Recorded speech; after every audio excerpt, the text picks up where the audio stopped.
नमस्कार। मैं हकीकत न्यूज़ से एक बार फिर आपके बीच। हम ये जो कलकत्ता म्यूनिसिपल कॉरपोरेशन का चुनाव है, मतलब अगर हम बोलें तो ये जो प्रजातंत्र का उत्सव है, इसमें हम बार बार बोल रहे हैं, इस प्रजातंत्र के उत्सव में आप ही हैं भाग्य विधाता, जो आम को खास और खास को आम बना सकते हैं। इसलिए हम हर वार्ड में जा रहे हैं, स्टूडियो में बैठ के ज्ञान देना नहीं, हर वार्ड में ग्राउंड जीरो से रिपोर्टिंग कर रहे हैं। हर जो सियासी दल है उनके जो नुमाइंदे हैं, अगर हम और भी थोड़ा प्रिसाइज बोलें, जो कैंडिडेट्स हैं उनसे पूछ रहे हैं कि उनकी सोच क्या है, क्योंकि वो बोलते क्या है, क्या बोल रहे हैं, उनकी सोच, क्योंकि यही सोच पे आप जब बटन दबाने जाइएगा सोचिएगा ज़रूर। इस सिलसिले को लेके हम हर वार्ड में जा रहे हैं और ये आप तक पहुंचा रहे हैं हर वार्ड में। आज हम अभी 42 नंबर वार्ड में खड़े हैं। 42 नंबर वार्ड के जो कैंडिडेट जिनसे बात करेंगे वो सीपीआई के कैंडिडेट हैं, श्री प्रदीप सिंह जी। हम उससे आपको परिचय कराएंगे। उससे पहले हम कहना चाह रहे हैं कि ये जो 42 नंबर वार्ड है, ये मिक्स्ड वार्ड है। यहाँ पे हर तरह के बिजनेसमैन भी हैं, वर्किंग पॉपुलेशन है, बहुत सारे लो एंड के वर्कर्स भी रहते हैं, बहुत सारे हेरिटेज बिल्डिंग्स भी हैं। तो बहुत सारे मुद्दे हैं और हर वार्ड के मुद्दे अलग हैं। तो इस अलग मुद्दों को लेकर आप तक पहुंचा रहे हैं। तो इन मुद्दों को लेकर मैं आपसे फिर से रूबरू करा रहा हूं। मैं सर, आपका बहुत बहुत स्वागत है। हमारे साथ हैं प्रदीप सिंह जी, जो आप नमस्कार सीपीआई से हैं। सर, आप तो 42 नंबर से सीपीआई के उम्मीदवार हैं इस कलकत्ता म्यूनिसिपल कॉरपोरेशन के।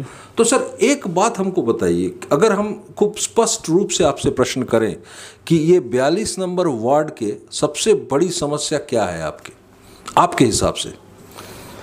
तो ये 42 नंबर वार्ड की जो सबसे बड़ी समस्या है, जो मुझे लगी है अभी, कि ये वार्ड जो है वो एक हेरिटेज वार्ड है जिसको आज तक ये सम्मान नहीं मिला।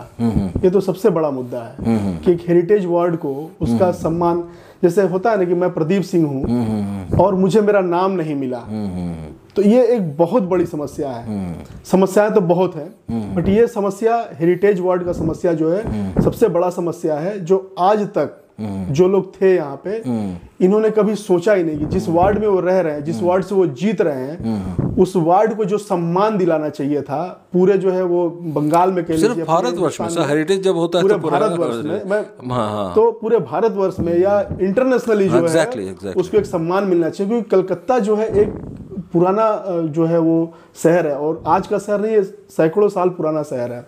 एक समय हिंदुस्तान की जो है राजधानी हुआ करता था। बिल्कुल। तो उसके हिसाब से इस वार्ड को जो है जो नाम मिलना चाहिए, जो सम्मान मिलना चाहिए, वो ये लोग नहीं दिला पाए। सर, माफ़ कीजिएगा, मैं थोड़ा सा इंटरवेन कर रहा हूँ। अगर हम कलकत्ता म्यूनिसिपल कॉरपोरेशन के चुनाव को देखें तो बेसिकली ये जो परिसेवाएं हैं उससे जुड़ी हुई हैं।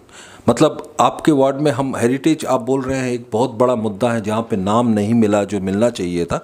अगर हम फिर से आते हैं, वापस घूम के आते हैं, तो बिजली, पानी, सड़क, आपका वाटर क्लॉगिंग, पानी जो हो जाता है, हेल्थ, एडुकेशन, इन सब मुद्दों पे अगर 0 से 10 हम अगर पैरामीटर को मापते हैं तो आपके हिसाब से इस वार्ड को कितने नंबर मिलने चाहिए? मैंने बोला सड़क, बिजली, पानी, शिक्षा, हेल्थ। मैं बता रहा हूँ, आप जो बताए हैं ये मुद्दा तो है ही है, ये बुनियादी मुद्दे हैं, बुनियादी मुद्दे हैं, ये आम आदमी की मुद्दा है। जो यहाँ पे यूपी, बिहार, झारखंड, उड़ीसा से जो मजदूर यहाँ पे आए हैं, जो राजस्थान से बिजनेसमैन जो आए हैं, तो दोनों है। ये एक ऐसा वार्ड है, आप इसको मिनी हिंदुस्तान कह सकते हैं, इसको मिनी हिंदुस्तान कह सकते हैं। तो इसमें हर तरह के लोग हैं, इसमें इंडस्ट्रियलिस्ट लोग भी हैं, पैसे वाले भी लोग भी हैं, और गरीब लोग हैं, ऐसे भी लोग हैं जो रोज कमाते हैं, रोज खाते हैं। नहीं सर, यही सीपीआई के कैंडिडेट मैं आ रहा हूँ मैं वहां पे। तो यहाँ पे क्या है कि जो रोज कमाने खाने वाले हैं, उनका जो हेल्थ का जो इश्यू है, जीरो है,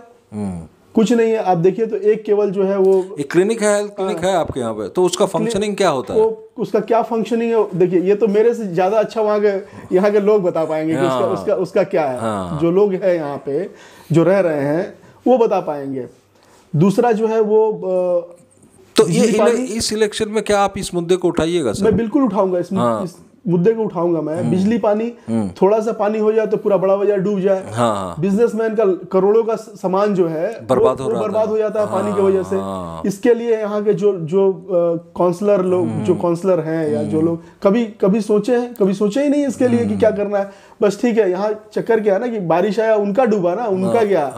अरे ये नहीं समझ रहे हैं कि ये पूरा जो मटेरियल जाता है वो उस बिजनेसमैन के साथ साथ उस कारीगर का भी होता है उसमें हिस्सा, और वो बिकेगा तो ये पूरे राज्य का जो है अर्थव्यवस्था भी चलता है। बिल्कुल तो ये समझना चाहिए। आप देखिए बड़ा बाजार में निकल जाइए, तार का जाल लगा हुआ है, पूरे तार का। आज आग क्यों लगता है? आज नंदरा मार्केट से कह लीजिए आप, बहुत ज्यादा आग लगा। मार्केट में जो जला है, किसका जला है? व्यापारियों का जला है। उनको कहां से मिला? वो बेचारे वो जो जिनका जल गया, वो उनका तो गया ना बेचारों का पाकिट। वो बिजनेसमैन थे, ठीक है, किसी का भी पैसा होता है। आज तो उनका पैसा मिला नहीं, बेचारों का जल गया, मगर वो आग लगा क्यों? वो आग नहीं लगे इसके लिए कॉर्पोरेशन ने क्या व्यवस्था किया? हमारे बगल में हुगली रिवर है, हम उसको कर सकते हैं। यहाँ से हुगली रिवर से जो है वो फायर का जो है हमारे राज्य में जो है वो फायर का जो है अलग एक पूरा मंत्रालय है, उससे बात करके ये सब कराना चाहिए था, जो नहीं हुआ है। 2500 सालों से नहीं हुआ है ये। तो ये मुद्दा था, ये मुद्दा है। और ऐसा नहीं कल भी आग लग सकता है। तो ये जो तारों का जो जाल फैला हुआ है, इसको किस तरीके से हम लोग जो है वो ग्राउंड कर सके इसको, या किसी तरीके से प्रॉपर तरीके से। There are lot of options. अभी मशीनें निकल गई, एक मशीन निकल गया है कि आपको खोदना भी नहीं पड़ेगा। सर आपकी बात को अगर मैं समझ सका हूँ तो आपकी बात को लेके ही मैं आगे बढ़ाता हूँ। यहाँ पे हर तरह के लोग बस रहे हैं। तो अगर मैं आपके वार्ड के पॉपुलेशन को देखूँ, 2011 के जो सेंसस आंकड़े हमारे पास हैं, 21,746 एकदम टू बी प्रिसाइज, और इसमें 15,827 73% मेल है और 27% जो है वो महिलाएं हैं। लेकिन अगर दूसरे तरफ जाते हैं, मतलब जो आउटगोइंग काउंसलर है सुनीता झावर, बीजेपी की है, वो लगभग 2005 से यहाँ पे काउंसलर है। लेकिन बीपीएल कार्ड अगर आप देख ले तो 337 है, 337, सो इट कम्स 1.5%। तो ये कहाँ तक? अगर आप बंगाल की पॉवर्टी लेवल देखते हैं तो 19 के ऊपर है सर, 19.38% है। लेकिन ये तो कलकत्ता शहर भी बंगाल के अंदर ही आ रहा है, ये तो बाहर नहीं है। तो इस पे आप क्या टिप्पणी है सर? इसमें देखिए ऐसा है कि सही तरीके से इसका जो डिस्ट्रीब्यूशन होना चाहिए था, जो लोगों को मिलना चाहिए था, उनके अधिकार से उनको वंचित रखा गया।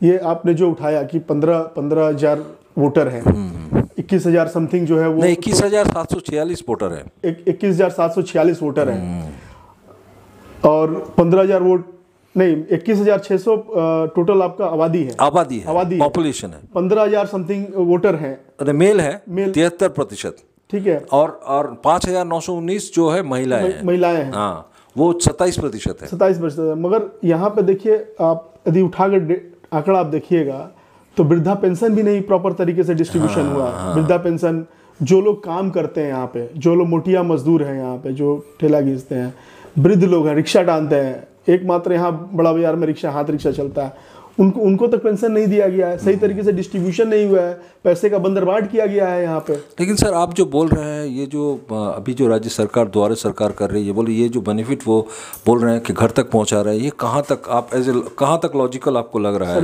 एज ए आप जो काउंसिलर कैंडिडेट क्या कहना चाहेंगे 42 नंबर वार्ड में? सर देखिए, कथनी और करनी में बहुत अंतर है। मुंह से कहने में तो पैसा नहीं लगता है, उसको इम्प्लीमेंटेशन होना चाहिए, जो नहीं हो रहा है, हकीकत में नहीं हो रहा है। ये स्वास्थ्य साथी कार्ड, हमारी मुख्यमंत्री जो है वो इसको पूरा बड़े जोर शोर से प्रचार किया है। कितने लोग को उसका बेनिफिट मिल रहा है? लोग जा रहे हैं स्वास्थ्य साथी कार्ड लेके, वापस आना पड़ रहा है उनको, नहीं दे रहा, हॉस्पिटल ट्रीटमेंट नहीं दे रहा है। तो ये केवल मुंह से कहना और उसको हकीकत में जमीनी स्तर पे उतारना बहुत अंतर है। करा जा सकता है, ये सदिच्छा का अभाव है, सदिच्छा का अभाव है। सर ये बीपीएल कार्ड के मुद्दे को उठाइएगा आप? बिल्कुल उठाएंगे, बीपीएल मुद्दा उठेगा। आप ओल्ड एज पेंशन जो है, ओल्ड एज पेंशन उठेगा, विडो पेंशन जो है, पेंशन उठ रहा है, ये सारे नहीं हुए हैं। इनको कराना है, इनको इम्प्लीमेंट कराना है। आप देखिए, आप यदि निकलिएगा वार्ड में तो ऐसे ऐसे देखिएगा, सीढ़ी के नीचे लोग रहते हैं और वो वृद्धा पेंशन के असली हकदार है वो। ये पैसा सरकार का, किसी के बाप की बपौती नहीं है। टैक्स पेयर का पैसा उनको दिया जाता है, क्योंकि गरीब लोगों के लिए ही ये सरकार। पूरी ये जो अर्थव्यवस्था है सिर्फ बंगाल नहीं, पूरे भारतवर्ष की अर्थव्यवस्था ये लोगों के टैक्स पे चलती है, पैसे पे चलती है, पैसे पे चलती है, बस उस पैसे का बंदरबांट हो रहा है। एग्जैक्टली। आज हिंदुस्तान के जो टैक्स पेयर जो पैसे दे रहे हैं, उस पैसे को यदि सही तरीके से हिंदुस्तान के ग्रोथ में, डेवलपमेंट में लगाया जाए तो हिंदुस्तान कहीं कहीं कहीं आगे निकल सकता है, मगर वो नहीं होता है, नहीं हो रहा है, तो बिल्कुल नहीं हो रहा है। जो पैसा आ रहा है सरकार से, सेंट्रल से आ रहा है, वो पैसा कहीं और चला जा रहा है। मैं आपको एक छोटी सी उदाहरण दे रहा हूँ, चूंकि मैं बंगाल ओलंपिक से भी हूँ, खेल से भी हूँ। राज्य सरकारें जो है क्लब को पैसा बांट रही है। मैं कह रहा हूँ कि तुम क्लब को पैसा क्यों बांट रहे हो? यदि किसी प्लेयर को, हमारे बंगाल में एक से एक प्लेयर हैं, यदि उस प्लेयर को दो तो प्लेयर मेडल लेके आएगा, और क्लब को देने से क्या हो रहा है? वो पैसा क्लब के जो है वो दूसरे खाते में जा रहा है। तो आप यदि आप स्पोर्ट्स को सपोर्ट करना चाहते हैं तो उन प्लेयरों को दीजिए, आप उन प्लेयरों को शूज प्रोवाइड करिए, जर्सी प्रोवाइड करिए, कोचिंग प्रोवाइड करने में पैसा खर्चा करिए ना। स्पोर्ट्स में, स्पोर्ट्स जरूरी है, जैसे एजुकेशन जरूरी है वैसे स्पोर्ट्स जरूरी है, तो आप वहां पे खर्चा करिए ना उस चीजों को। मगर आप यहाँ पे क्या है ना, तुष्टिकरण की राजनीति हो रही है। आप देके आपको भुलाया जा रहा है, 500 रुपया देके आपको बरगलाया जा रहा है, आपको उसी में फंसा के रखा जा रहा है, आपको, ताकि आप आवाज न उठा सके। ये सब चीजें करके जो है वो अल्टीमेटली क्या हुआ, राज्य को जो है बर्बाद किया जा रहा है और कुछ नहीं किया जा रहा है। सर आप तो DYFI AIF से भी DYFI के आप कलकत्ता के जनरल सेक्रेटरी भी हैं, आप जुड़े हुए हैं, तो कहीं ना कहीं जुआ से भी जुड़े हुए हैं। अगर आप ये दो मुद्दों को मैं पकड़ रहा हूँ क्योंकि आप जुआ से जुड़े हुए हैं, तो ये जो अनएम्प्लॉयमेंट इशू है, तो इसको लेके क्या आपके वार्ड में आपने कुछ सोचा है? कुछ स्किल डेवलपमेंट का अगर हम बात कर लें, क्योंकि आप एकदम जो है जहाँ पे बैठे हुए हैं, एक वो एंटरप्रेन्योरशिप हब है, मतलब बिल्कुल हब है। तो आप जो कह रहे हैं एकदम सही है, और हम लोगों की AIYF का जो है ये डिमांड है सेंट्रल से, बनेगा जो है आपका भगत सिंह रोजगार गारंटी एक्ट बनेगा, जो है भगत सिंह रोजगार गारंटी एक्ट। हम लोग सेंटर के ऊपर कंटिन्यूअस आंदोलन कर रहे हैं कि इसको इम्प्लीमेंट किया जाए नौजवानों के लिए। ये बनेगा जो है वो भगत सिंह, आप एम्प्लॉयमेंट करके और नौजवानों को जो है वो नौकरी दीजिए आप उसमें, और नहीं तो नौजवानों को भत्ता दीजिए, ताकि वो, अभी क्या है, आप कह रहे हैं, हमारे प्रधानमंत्री ने कहा कि हम आएंगे तो 2 करोड़ नौकरियां देंगे, कहाँ है? नौकरियां चली गई। एक आंकड़े पे मैं जाता हूँ, आपका ये GSDP एक शब्द जो है, gross state domestic product, GDP national है और ये स्टेट डोमेस्टिक प्रोडक्ट है, तो GSDP पे बंगाल कहीं ना कहीं बहुत अच्छी जगह पे है, इंस्पाइट ऑफ दिस कोरोना, जहाँ पे ऑल ओवर इंडिया नेगेटिव था, यहाँ पे है। लेकिन आपको एक लेकिन में आना पड़ेगा, वो है इसका कंट्रीब्यूशन है ड्यू टू MSME बोल के जो शब्द है, micro small and medium enterprises, ये बहुत बड़ा कंट्रीब्यूटिंग फैक्टर है। लेकिन ये MSME यूनिट्स जो है, इसमें बहुत सारी खामियां हैं बंगाल में, पर्टिकुलरली हर जगह पे है, हर पूरे स्टेट में खामियां हैं कि स्किल है, अगर स्किल सेट सही से दिया जाता तो शायद ये बहुत ज़्यादा आउटपुट बहुत ज़्यादा होता। क्या आप बोलिएगा, क्योंकि आप एंटरप्रेन्योरशिप हेल्प में खड़े हुए हैं। मैं बता रहा हूँ आपको कि स्किल डेवलपमेंट जो है वो बहुत ज़रूरी है। और ये जो आपने बताया ना कि ये लघु उद्योग, हम जिसको कह रहे हैं, लघु उद्योग लिटरली नकारा जा रहा है उसको। मतलब यदि लघु उद्योग, छोटे छोटे उद्योग को यदि डेवलप कराया जाए, छोटे छोटे एंटरप्रेन्योर को यदि डेवलप कराया जाए, तो मेरे ख्याल से यदि एक आदमी यदि कोई रोजगार करता है और वो चार लोगों को जोड़ रहा है, तो वो रोजगार बढ़ता है। मगर वो कैसे होगा? यदि सरकार के पास सही नीतियां नहीं रहेंगी। सरकार नीतियां बहुत निकाल रही है, लेकिन सर अभी MSME के लिए तो बहुत लगभग 30,000 करोड़ रुपए का फंडिंग यूज किया है। आप जाइए, ये मैं आपको बता रहा हूँ, आप एक बैंक में जाइए, उसमें ये आपका एक रोजगार, उसमें 10 लाख रुपए तक का जो है प्रोविजन है। क्या उसका मैं बता रहा हूँ, मैंने अभी वो मुंह में नहीं आया। हाँ ठीक है, बाद में आ जाते हैं। रोजगार के लिए जो है आप बैंक में चले जाइए, वो बैंक के लोग कहते हैं कि यही स्कीम है जिसमें पैसा नहीं दिया जाएगा। पैसा नहीं दिया, स्कीम बन गया है। अच्छा, मगर इसमें नहीं दिया जाएगा इसलिए स्कीम बना। हाँ, ये नहीं दिया जाएगा इसलिए स्कीम बन गया है। अच्छा अच्छा अच्छा। तो ये यदि मिलता पैसा मिलता, एक बेरोजगार को यदि 10 लाख रुपए यदि मिलता है, और वो सर ये मुद्दा हम आपसे बोल रहे हैं क्योंकि दूसरे वार्ड में हमने ये मुद्दा नहीं उठाया है, क्योंकि आप जो बैठे हुए हैं ना, you are heart of the business centre में आप बैठे हुए हैं, और यहाँ के एज ए काउंसिलर कैंडिडेट ये मुद्दे अगर आप उठाते हैं तो ये बहुत सशक्त मुद्दे होंगे, और आप अगर उठाइएगा तो ये मुद्दे भी बहुत ज़्यादा सिर्फ आपके वार्ड के लिए नहीं, शायद अगर पूरे बंगाल के लिए ये भला होगा, बंगाल के लिए, पूरे हिंदुस्तान के लिए ये मुद्दा है। बिल्कुल। आज नौजवान इंजीनियरिंग करके घूमता फिर रहा है। आज एक नौजवान हर साल आप देखिए तो 5 लाख का आंकड़ा जो इंजीनियरिंग करके निकल रहे हैं। सर तो इस पर हम प्रश्न बहुत सारे हैं, समय की सीमा रेखा है सर। एक आप मुद्दा कर रहे हैं जो स्वास्थ्य पे मैं बार बार बोल रहा था। सर आपके वार्ड में डेंगू और मलेरिया के मसले कैसे हैं? डेंगू और मलेरिया के मसले बढ़ रहे हैं, बढ़े हुए हैं यहाँ पे जो है वो। और जहाँ पे डेंगू है वहाँ पे मच्छरदानी देना चाहिए, तो मच्छरदानी कहीं और डिस्ट्रीब्यूट हो रहा है। ये सारी समस्याएं हैं। अच्छा। ठीक है, मच्छरदानी कहीं और से आ रहा है और कहीं और चला जा रहा है। तो ये है। सर ये कोविड वैक्सीनेशन का कुछ आपके वार्ड में हुआ है? मतलब कोविड वैक्सीनेशन को लेके कुछ सेंटर हुआ? सेंटर एग्जैक्ट तो मैं नहीं बता पाऊंगा अभी मैं एग्जैक्ट नहीं बता पाऊंगा, मगर प्रॉपर तरीके से नहीं हुआ है। जिस तरीके से होनी चाहिए थी उस तरीके से नहीं हुई है। और सबसे बड़ी क्या है कोविड में जो है वो सबसे बड़ा चीज है सफाई। आप बड़ा बाजार में जाकर देख लीजिए, सफाई नाम का कोई चीज नहीं। मतलब गार्बेज का बहुत ज्यादा प्रॉब्लम है। गार्बेज का अपने अभी बताने की 27% महिलाएं हैं। आप एक सुलभ कॉम्प्लेक्स हमको महिलाओं का दिखा दीजिए 24 नंबर वार्ड में, जहाँ की काउंसलर जो है महिला है। अच्छा। जहाँ की काउंसलर महिला 42 नंबर में बोल रहे हैं, सॉरी 42 नंबर में, जहाँ की काउंसलर महिला है और उनको महिलाओं की तकलीफ नहीं पता है। एक सिंगल आप जो है वो सुलभ कॉम्प्लेक्स महिलाओं के लिए नहीं है। आप सोचिए कि महिलाओं पे क्या बीतती होगी। क्योंकि ये एक इंडस्ट्री, तो एक पूरा बिजनेस सेंटर है। यहाँ पे हर तरह के आदमी आते हैं, महिलाएं आती हैं, पुरुष आते हैं, सब तरह के लोग। मतलब आप देखिए सुबह जब 9 बजे स्टार्ट होता है, हावड़ा से जब ट्रेन आती है, सियालदह से ट्रेन आती है, तो लाखों लोग पुरुष और महिला सब आते हैं यहाँ पे, क्योंकि बिजनेस हब है। साड़ी के व्यापारी हैं, काम करने आता है, मगर एक महिला के लिए प्रॉपर सुलभ कॉम्प्लेक्स नहीं है। नहीं है। अच्छा। छोटे छोटे यूरिनल बना हुआ है, लेकिन उसमें तो महिला नहीं जा सकती है ना। एक महिला कहाँ जाएगी? उसको ये प्रॉपर तरीके से इसको होना चाहिए।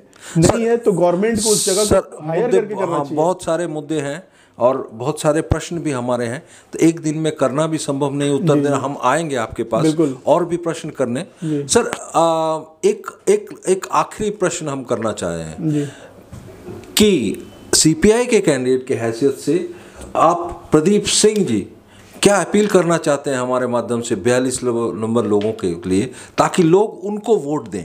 क्यों देंगे? क्या अपील करना चाहते हैं प्रदीप सिंह जी? देखिए, मैं लोगों से ये अपील करना चाहता हूं, मैं ये नहीं कह रहा हूं कि हमें वोट दो, मैं ये नहीं कह रहा हूं कि मुझे वोट दो। मैं बोल रहा हूं कि वोट देने से पहले केवल आप सोचो, एक बार जरूर सोचो, क्योंकि आपका हमारा संविधान जो है एक ही राइट हमको दिया है आपको, केवल वोट देने का। न एजुकेशन का राइट दिया है, ना आपको फूड का राइट दिया है, ना आपको हेल्थ का राइट दिया है। Sir, right to education act है, बट इम्प्लीमेंट का है। बट वोट देना जो है वो हमारा एक ही राइट है, संवैधानिक राइट है हमारे पास। उसको हम किसी भी तरीके से उसको ना बेचे और सोच के अपने भविष्य के लिए उस वोट को हम जो है वो दें। मैं ये नहीं कह रहा हूँ कि आप हमें वोट दो, बट वोट देने से पहले आप ये सोचो कि आप जिसको वोट दे रहे हो वो कितना क्या करेगा आपके लिए। और मैं आप हाथ जोड़ रहा हूं आपके माध्यम से कि साथी मेरे 500 रुपए के लिए अपने वोट मत बेचो। अच्छा, 500 रुपए के लिए अपने वोट में मत बेचो, नहीं तो वही आदमी जो आज 500 दे रहा है आपके हक का 50 करोड़ रुपया जो है वो लेके लूट रहा है। केवल 500 रुपए की वजह से जो है वो आप उसको जो है अपना सारा अधिकार दे रहे हो। तो ये मत करो, आप अपना वोट समझ कर दो, किसको देना है उसको दो। सही है। तो सिंह जी बहुत बहुत धन्यवाद, आपने हमसे बात किया। तो हम बात कर रहे थे 42 नंबर के काउंसिलर कैंडिडेट सीपीआई के प्रदीप सिंह जी से। तो आपने सुना, हमने प्रश्न किए, बहुत तरह के मुद्दों को प्रश्न सवाल किए, उन्होंने उत्तर भी दिया है। हर वार्ड के मुद्दे अलग हैं, मैंने पहले भी बोला था। तो हम इस 42 नंबर के हर मुद्दे पे हमने प्रश्न किया, लेकिन आप हैं, इस प्रश्नों का उत्तर उन्होंने सही दिया या गलत दिया है, आप हैं भाग्य विधाता जो इसका उत्तर वोट के माध्यम से दीजिएगा। मैं नंदलाल भट्टाचार्य, मेरे साथ मेरे सहकर्मी जावेद हुसैन, 42 नंबर।